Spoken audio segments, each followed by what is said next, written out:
భూమి మీద ఇల్లు కట్టుకోవడానికనే యాక్చువల్లీ ఇక్కడ గుడిసెలు ఉండేది సార్. ఇది గుడిసెలు సార్. ప్రాపర్గా అప్పుడు ఒక 20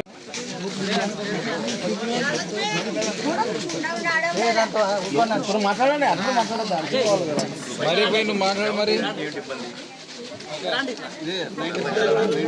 చూడడానికి ఇల్లు లేదు సార్. అదే తప్ప ఏరే లేదు. మారం గుళ్ళ గుడికాడ వండుకుంటారు, గుడికాడ తిని గుడికాడే పనుకుంటారు, గుడికాడే తిని గుడికాడే పనుకుంటారు. 4-5 నెలలు కిరీటంలో కంప్లీట్ ఇచ్చిన కేసు అయింది. అది కేసు ఉంది, ఏం పట్టించుకోవడం లేదు సార్. ఏమ్మా సాయంత్రం అవతల సినిమా షూటింగ్ వచ్చినా మన న్యూస్ కవర్ వేరే, సినిమా షూటింగ్ వేరే.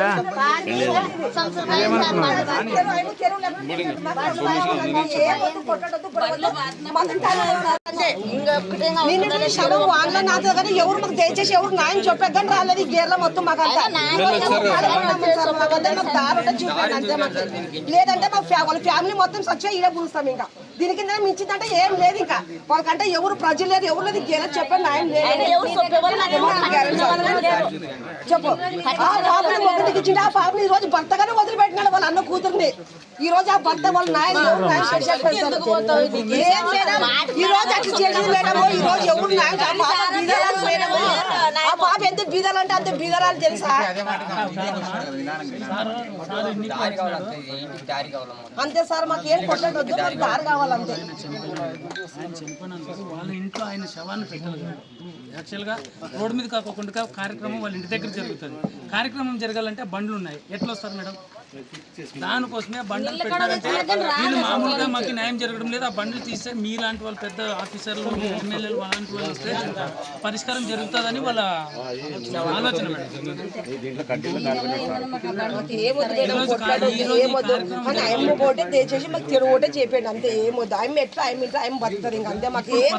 మేడం ఈ రస్తా కొత్తగా కాదు మేడం. 50-60 ఏళ్ళ పైన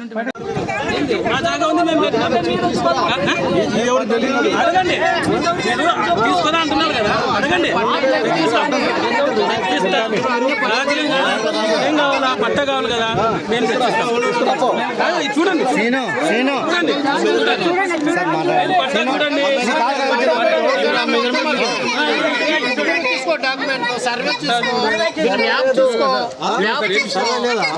బిల్డింగ్ రోడ్ల ఉంది. అది మరి తీయండి. బిల్డింగ్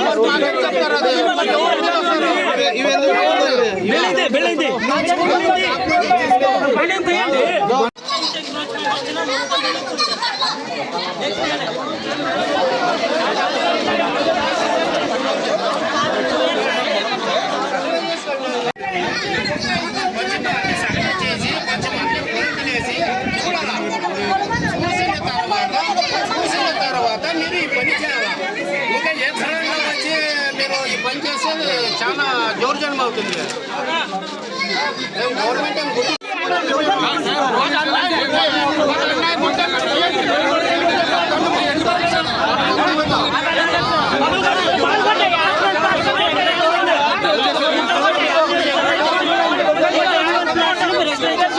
ఇంప్రెస్మెంట్ కాదు. అది రోడ్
रोड के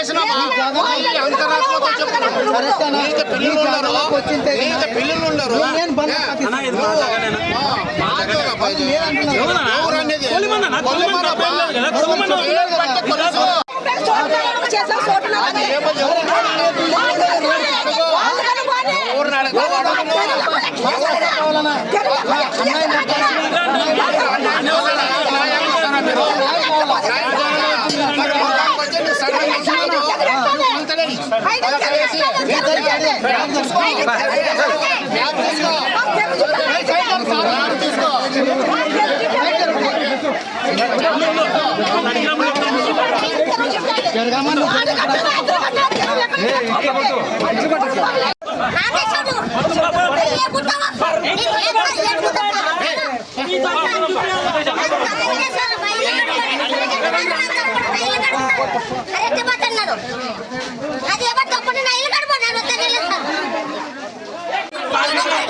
రోడ్డు విస్తారణ ఎంత ఉంది చూడండి. 60,000 రోడ్డు చూడండి.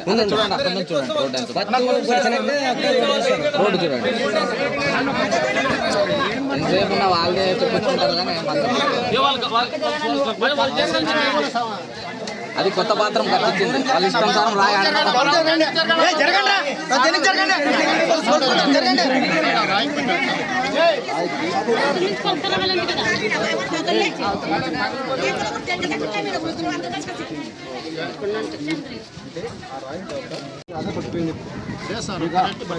ఆ రాయి పాతదా ఈ గోడ పాతదా?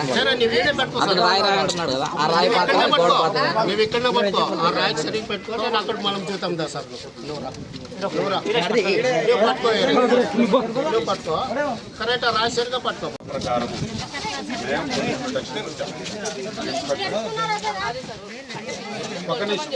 నేను చెప్తాను మీకు పెద్ద పెద్ద బిల్డింగ్లు కానీ ఇంకోటి కానీ అనాథరైజ్లు ఏమున్నప్పుడు చేస్తాను. ఈ బండల్కి అథెంటిసిటీ ఏముందో మీరు వెరిఫై చేయండి. చట్టబద్ధంగా మీరు చేసేదానికి మేము పోలీస్ ప్రొటెక్షన్ ఇస్తాం. ఇక్కడ ఎవరిని కూడా ఒకరి కోరికలు తీర్చేదానికి మీరు కానీ నేను కానీ లేవు. చట్టం ఏం చెప్తే అది చేసేదానికి. ఆ చట్టం కూడా స్పాట్లోనే మాకు ఇది కావాలా, మేము చేసేది చేస్తాము, ఇడే కొలతలు వేయాలా, మేము పద్ధతి ఇట్లనే ఉంటుంది. రేపొద్దున ఎవడు ఇంకోటి నాటుతాడు, మీరు ఇక్కడికి రండి, కొలతలు వేయండి, మాకు స్పాట్లోనే పరిష్కారం కావాలంటారు. ఇదిగా చట్టాన్ని ఎవరు కూడా చేతులకు తీసుకుంటే వాడు ఎంతటోడైనా సరే. నేను మర్యాదగా నేను చెప్పాను, 3 కాగితాలు, ఈ ఇంటి ఓనరు వెనకల స్థలము తీసుకొని మున్సిపాలిటీ వాడు, సర్వేరు, వీళ్ళందరితోనూ వెరిఫై చేపిస్తాము. ఇవాళ ఇంతకుముందు సర్వేరు ఏదైనా కొలతలు వేసినారు, ఇటు వరకు ఉందని ఏదైనా చెప్తున్నారు, దానికి అర్థం రిపోర్ట్ ఇస్తాడు కదా. ఇవ్వలేదంటే నేను చిన్న పిల్లలకు చెప్పినట్టు చెప్పిన. నిన్న కూడా వీళ్ళు ఎవరు శవం పెట్టుకునే వాళ్ళు మాకు రికార్డెడ్గా కంప్లైంట్ ఇచ్చింటే కూడా ఏం మొలాది లేదు. చట్టంకి చాలా రకరకాలు ఇది ఉండే. వాళ్ళది ఉండొచ్చు కాక, ఎవరిది ఇంటి వాళ్ళది, ఆ స్థలం వాళ్ళది ఉండొచ్చు కాక, ఉన్నా కూడా దాని పద్ధతిగా ప్రూవ్ చేసుకొని పోవాలి. నేను వేసుకుంటాను, ఎవరితో నాకు అవసరం లేదు, మున్సిపాలిటీతో అవసరం లేదు, పోలీసులతో అవసరం లేదు, సర్వేర్తో అవసరం లేదు, నా బండలు నేను మార్చుకుంటాను, మీకు అవసరం ఉంటే రండి. ఈ వారం నా దగ్గర కుదరదు. రేపొద్దు నీకు సమస్య వచ్చినా ఇక్కడే ఎవడో నాడతాడు, మీ ఇల్లు ఎక్కడ, మీ డోర్ ఎక్కడ, ఇదే సార్ అడ్డం పడతాడు, వేసేసి డోర్కి ఎవడో మాకు ఇంటివాడు నాకు ఆటి వరకు వస్తుంది, మాకు కొలతలు ఉన్నాయి అని చెప్పి నాడతాడు. నాటితే దానికి పద్ధతి ఉండాలా. నాటేటప్పుడు ఎవరు సర్టిఫై ఎవరు చేయాలా? డిపార్ట్మెంట్ ఉండేది అందుకే కదా, సర్వేర్ ఉండేది అందుకే కదా, మున్సిపాలిటీ వాళ్ళు ఉండేది అందుకే కదా. ఎవరికి వాళ్ళు నాటుకొని ఈ బిల్డింగ్కి ఇది ఉంటుంది, ఒక డోర్ నెంబర్ ఉంటుంది, దీనికి ఒక అప్రూవల్ ఉంటుంది, ఇది ఉంటుంది. ఆ బండలు ఎవరికి చెప్పి చేసినారు? నీకు చెప్పిన బండలు తీసేసినంత మాత్రాన నీది కాదు అని చెప్పేది ఏం లేదప్పా. నేను వాళ్ళది అయినా అని చెప్పినది కాదు. ఏదైనా సరే ముగ్గురి కాగితాలు చూసిన తర్వాత అందరి అధికారులు మున్సిపల్ కమిషనర్ హోదాలో నిర్ణయం తీసుకుంటారని చెప్పాను. ఇక్కడ దౌర్జన్యాలు ఏం లేవు. మీరు ఒక పోలీస్ అధికారిగా నేను వచ్చిన తర్వాత మేము కూర్చుంటాం, ఇది చేస్తుంటే ఈరోజు కూర్చోండి చెప్తాం. 50 మంది కాదు 100 మంది కూర్చుంటారు. నాదేం పోతుంది?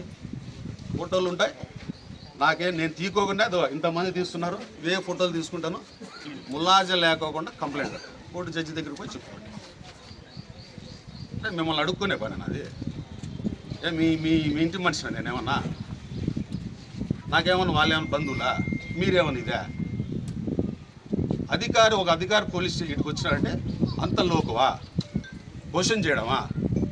మీ ఇంట్లో మనిషినా నేను? అంటే నువ్వు ఏది చెప్తే అవును వేస్తాను చెప్పాలా? నేను ఏమన్నా నిన్న కూడా ఇదే చెప్పిన.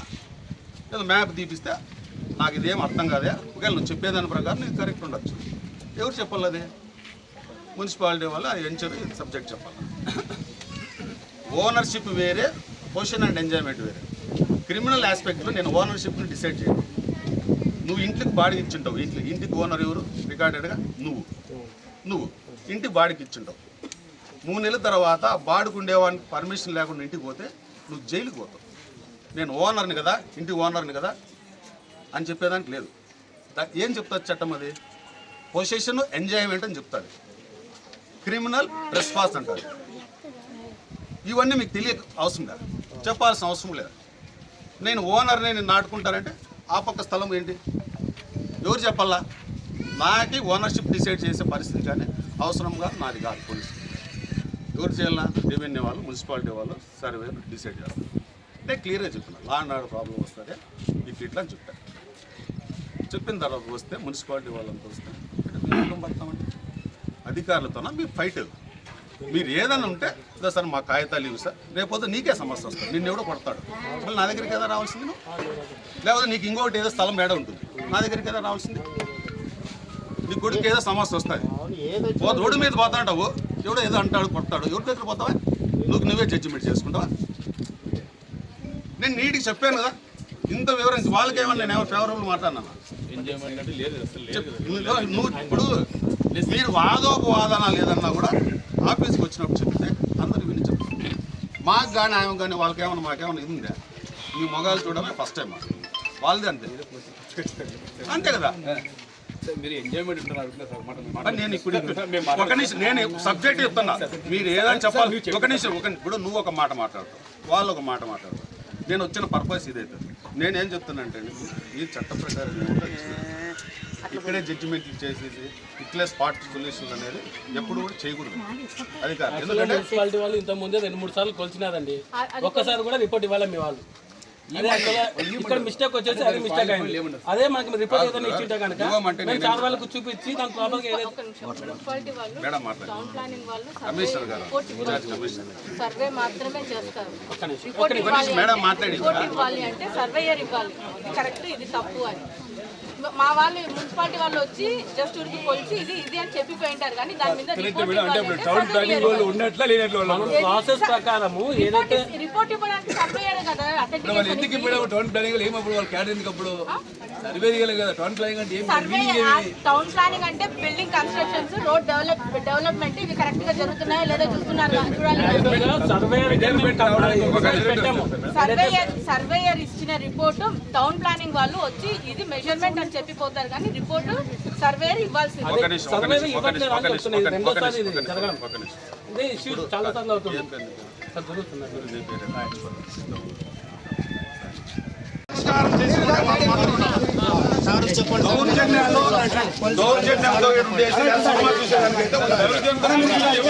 సినిమా చూసేదానికే వద్దు మీ వల్ల ఏదైనా మా దగ్గర ఈ మాట ఉంది అని చెప్పేవాళ్ళంటే ఓపిక ఇంటా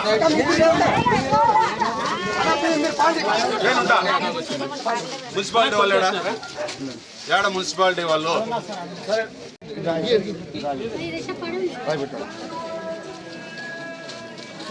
సార్ యాడ్కి వచ్చింది సార్ రాయి పెట్టా కూడా అంత పెద్దది పెడతారు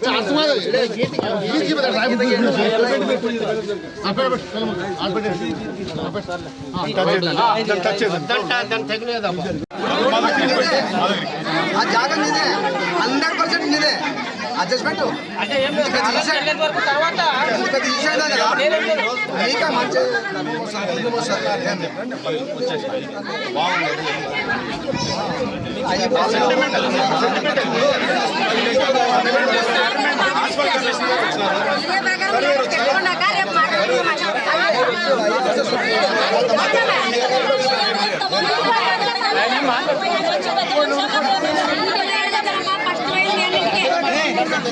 ఏంటి పెద్ద మాట మాట్లాడతా ఇంకా ఉన్నాను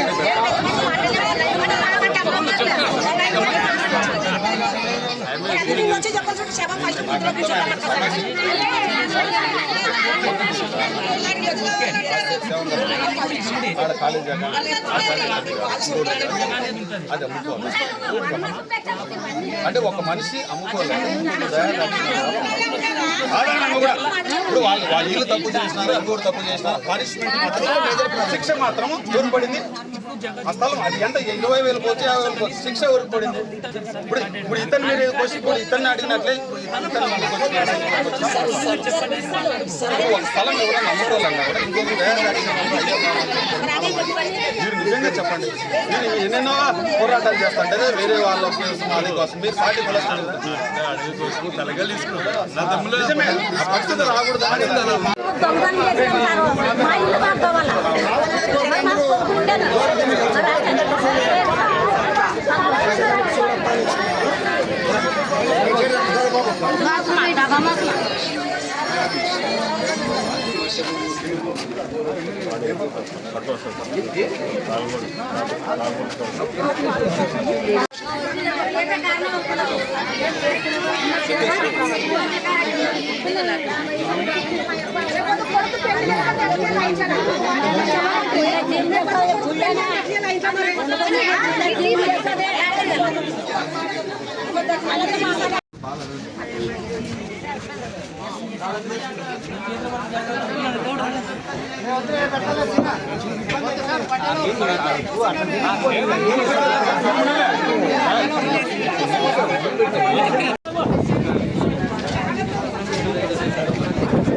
జరుగుకుంటారు కొట్టాలి వాళ్ళు చెప్పాలి అదే చెప్పు మరి కొట్టాడు మా అమ్మనా మరి వాళ్ళు చెప్పాలి చెప్పుకున్నామా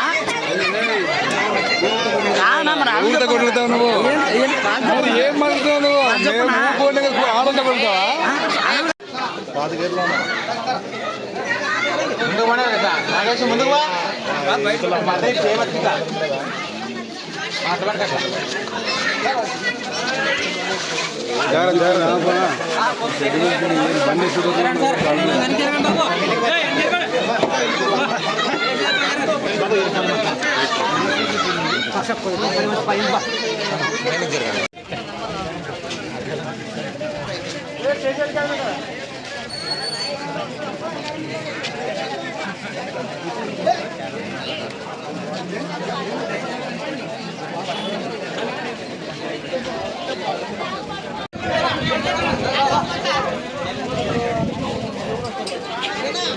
బండి లాస్ట్ బండ